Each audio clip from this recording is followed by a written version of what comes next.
Well, people who live here say there's no greater example of inaction on the part of the borough and the state than this. A home floating down the river, visible from the highway. Today we heard from the state they want to help, but there's not much they can do. We all knew each other. The few people left living on the Matanuska River in Sutton check on each other daily to make sure their neighbors' homes are still there. The Johnson's house was there, and we went back like 2 hours later, and the Johnson's house was gone.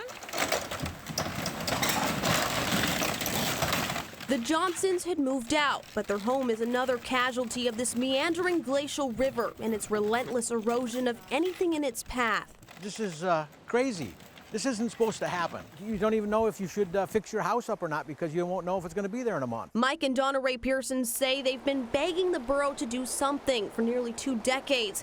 Finally, last year, they took matters into their own hands and filled these boxes with dirt and rocks and placed them upstream.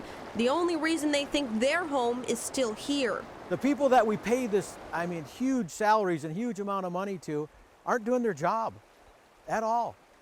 And that's perfect proof of it. The borough says they don't have the money to fix it, and even if they did, it's tricky because it's a state-owned river. We would very much like to be able to help. Mike Sutton with the State Department of Homeland Security and Emergency Management was with Governor Walker as he flew over the area today. You could see the concern on his face as we flew over. He says the state wants to help, but because of changes the legislature made to Alaska law, their hands are somewhat tied. They specifically removed erosion as a disaster a number of years ago, so we can't deal with erosion. All the Pearsons know is time is running out. Only 3 families are left, and they worry the river will eventually wash away their memories too. Nobody worry about the heartache and the hardships that happened here and all the memories. It'll all disappear into history.